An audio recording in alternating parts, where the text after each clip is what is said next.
इस वीडियो में आज हम सीखेंगे कि कॉम्पोजिट की किसे कहते हैं। कॉम्पोजिट की दरअसल एक प्राइमरी की है, लेकिन ये एक सिंपल प्राइमरी की से डिफरेंट है, क्योंकि इसमें क्या होता है कि हमारे पास दो कॉलम्स या दो से ज़्यादा कॉलम्स जो हैं वो रोल प्ले करते हैं प्राइमरी की का। यानी प्राइमरी की का क्या काम होता है? प्राइमरी की का काम ये होता है कि वो हर रिकॉर्ड को यूनिकली आइडेंटिफाई करती है। प्राइमरी की क्या होती है नॉर्मली? ये हमारी कोई भी एक हमारे टेबल में मौजूद कोई भी एक एट्रीब्यूट हो सकता है या कोई फील्ड हो सकती है जो कि हमारे उस टेबल में मौजूद हर रिकॉर्ड को, हर रो को यूनिकली आइडेंटिफाई करती है। लेकिन बाज़ औक़ात ये होता है कि हमारे ये जो टेबल है उसके अंदर एक कॉलम या एक फील्ड या एक एट्रीब्यूट जो होता है वो नाकाफ़ी होता है रिकॉर्ड को आइडेंटिफाई करने के लिए। लिहाजा हमें ज़रूरत पड़ती है दो कॉलम्स को कंबाइन करने की। जब हम दो कॉलम्स को कंबाइन करते हैं और उसको एज ए कंबाइन प्राइमरी की के तौर पर इस्तेमाल करते हैं तो वो की दरअसल कहलाती है कॉम्पोजिट की।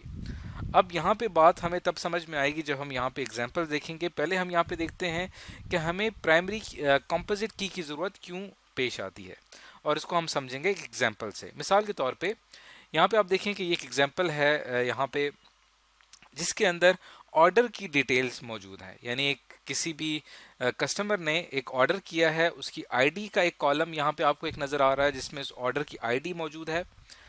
उसके साथ ही दूसरे कॉलम में प्रोडक्ट आईडी, यानी जो प्रोडक्ट उसने ऑर्डर की है उसकी क्या आईडी है, और तीसरे कॉलम में ऑर्डर की क्वांटिटी मौजूद है। अब आप इन तीनों कॉलम्स के अंदर देखें तो इसके अंदर कोई भी कॉलम ऐसा नहीं है जिसको हम प्राइमरी की कह सकें, क्योंकि प्राइमरी की कंडीशन ये होती है कि उसके अंदर हमारा जो डाटा है वो रिपीट ना हो। अब आप देखें यहाँ पे ऑर्डर आईडी, पहले रिकॉर्ड का अगर एनालिसिस करें तो पहला ऑर्डर आईडी है 100, प्रोडक्ट आईडी है 1 और ऑर्डर क्वांटिटी है वो है 2।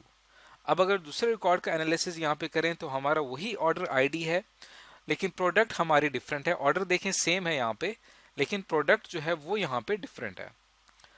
तो अब क्या करना है हमने कि इसका मतलब ये हुआ कि यहाँ पे ऑर्डर आईडी जो है वो रिपीट हो रही है। इसका मतलब ये हुआ कि उस कस्टमर ने एक ऑर्डर किया था और उसके अंदर उसने दो प्रोडक्ट ऑर्डर की थी। ऑर्डर उसका एक था लेकिन प्रोडक्ट दो थी। उसके बाद आप देखें कि हमारे एक दूसरा कस्टमर है, उसने ऑर्डर आईडी की है 200। तीसरे रिकॉर्ड का एनालिसिस करें, प्रोडक्ट आईडी है उसकी 2 और ऑर्डर ऑफ क्वांटिटी है वो है 2। और इस तरह उसने एक और रिकॉर्ड देखें कि वही ऑर्डर आईडी यानी सेम ऑर्डर है और यहाँ पे प्रोडक्ट जो है यहाँ पे डिफरेंट है। और आप देखें कि यहाँ पे ये जो प्रोडक्ट है ये रिपीट हो रही है। इसका मतलब ये हुआ कि प्रोडक्ट आईडी का जो कॉलम है यहाँ पे भी रिपीटिशन है, ऑर्डर आईडी का जो कॉलम है यहाँ पे भी रिपीटिशन है। तो इसका मतलब ये हुआ कि ना हम ऑर्डर आईडी को प्राइमरी की कह सकते हैं, ना ही प्रोडक्ट आईडी को प्राइमरी की कह सकते हैं। तो हम क्या करेंगे यहाँ पे, हम क्या करेंगे, ऑर्डर आईडी और प्रोडक्ट आईडी को एज ए कंबाइन, एक as a single column treat करेंगे और इस दोनों कॉलम्स को मिला के हम एक की बनाएंगे कॉम्पोजिट की। अब अगर हम इन दोनों को एक साथ रीड करते हैं, यानी अगर 100 और 1 इसको अगर मैं एक साथ रीड करूं यहाँ पे, तो ये देखें यहाँ पे एक डिफरेंट वैल्यू हमें मिलती है। यानी 100 आईडी, प्रोडक्ट आईडी, इसको मैं एक साथ ट्रीट कर रहा हूँ। इसी तरह 100 ऑर्डर आईडी है, प्रोडक्ट आईडी 2 है, ये भी डिफरेंट है यहाँ पे।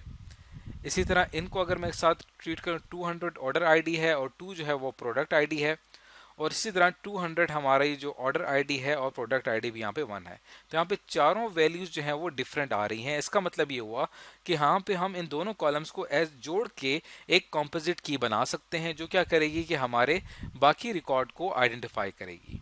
तो यहाँ पे दो कॉलम्स मिलके एक कॉम्पोजिट की बना रहे हैं। तो इस एग्जाम्पल से बात यहाँ पे समझ आ जाती है कि हम अपने टेबल में कंपोजिट की का इस्तेमाल क्यों करते हैं। अब हम इसको एक और एग्जाम्पल से भी समझ लेते हैं। अब इस एग्जाम्पल में देखें कि यहाँ पे कोर्स की डिटेल मौजूद है कि एक कोर्स है, उसका कोड यहाँ पे दिया हुआ है, ये इस तारीख को इसने स्टार्ट होना है, इस कोर्स का नाम ये है, इसमें टोटल सीट्स जो हैं वो इतनी हैं, इतनी बाकी रह गई हैं और इस रूम में ये कोर्स कंडक्ट किया जाएगा। इसी तरह यहाँ पे ये एक कोर्स कोड दिया हुआ है, उसकी डेट यहाँ पे दी हुई है और उसका कोर्स नेम दिया हुआ है। तो अब आप इस पूरे टेबल में अगर देखें तो कहीं पे भी आपको कोई भी ऐसा कॉलम नहीं है जिसको हम प्राइमरी की कह सकें। कोर्स कोड का अगर हम इस कॉलम का एनालिसिस करें, इस फील्ड का एनालिसिस करें, तो यहाँ पे देखें C125 यहाँ पे एक दफ़ा इस तारीख को स्टार्ट हो रहा है और फिर इस तारीख को भी स्टार्ट हो रहा है, तो यहाँ पे रिपीटिशन आ रही है। इसी तरह अगर हम डेट का एनालिसिस करें तो एक ही तारीख में दो कोर्सेज यहाँ पे स्टार्ट हो रहे हैं, ये भी इस तारीख को स्टार्ट हो रहा है, ये भी इस तारीख को स्टार्ट हो रहा है, तो यहाँ पे भी रिपीटिशन आ रही है। यहाँ पे देखें कोर्स नेम, क्योंकि कोड सेम, कोड रिपीट हो रहा है, इसका मतलब कि कोर्स नेम भी रिपीट होगा।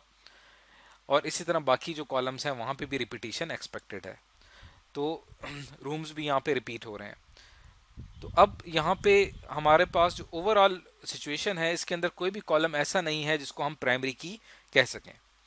तो अब हम यहाँ पे क्या करेंगे कि यहाँ पे हम दो कॉलम्स को जोड़कर इन दो कॉलम्स को जोड़ेंगे, और इन दो कॉलम्स को जोड़कर हम एक की बनाएंगे कॉम्पोजिट की। यानी हमारी यहाँ पे जो कॉम्पोजिट की होगी वो क्या होगी, हमारी कॉम्पोजिट की यहाँ पे होगी कोर्स कोड कॉमा और डेट, ये दोनों मिलके हमारी क्या बनाएंगे, यहाँ पे एक कॉम्पोजिट की बनाएंगे। अब आप देखें कि यहाँ पे अगर मैं इन दोनों कॉलम्स के रिकॉर्ड को एक साथ रीड करता हूँ तो एक डिफरेंट वैल्यू हासिल होती है। जैसे C125 इस तारीख को अनाउंस होगा, ये पूरी वैल्यू को अगर मैं एक सिंगल वैल्यू लूँ तो यहाँ पे आपके पास ये हासिल होगा। इस तरह DS144 इस तारीख को स्टार्ट होगा तो यहाँ पे भी आपके पास एक डिफरेंट वैल्यू आ रही है। इस तरह C125 इस तारीख को दोबारा स्टार्ट होगा तो यहाँ पे भी आपके पास एक डिफरेंट वैल्यू आ रही है। यानी एज ए कंबाइन अगर इन दोनों कॉलम्स की वैल्यूज को कंबाइन करके देखा जाए एज ए सिंगल यूनिट तो हर वैल्यू डिफरेंट है। अब यहाँ पे ये जो पूरी एक वैल्यूज को यहाँ पे मैंने सर्कल किया है, इस पूरे रिकॉर्ड को आइडेंटिफाई कर रही है। इस तरह ये पूरी जो एक वैल्यूज को यहाँ पे मैंने रेक्टेंगल में इनक्लोज किया है, ये इस पूरे रिकॉर्ड को आइडेंटिफाई कर रही है। इस तरह ये वैल्यू इस पूरे रिकॉर्ड को आइडेंटिफाई कर रही है और ये वैल्यू इस पूरे रिकॉर्ड को आइडेंटिफाई कर रही है। तो हमारा यहाँ पे कोर्स कोड और डेट ये दोनों मिलकर एक कॉम्पोजिट की बना रहे हैं। तो इस एग्जाम्पल में आज हमने देखा कि कॉम्पोजिट की जो है वो हम क्यों बनाते हैं अपने टेबल में। तो आज की इस वीडियो में हमने मुख्तलिफ एग्जाम्पल्स के ज़रिए समझने की कोशिश की कि कॉम्पोजिट की किसे कहा जाता है।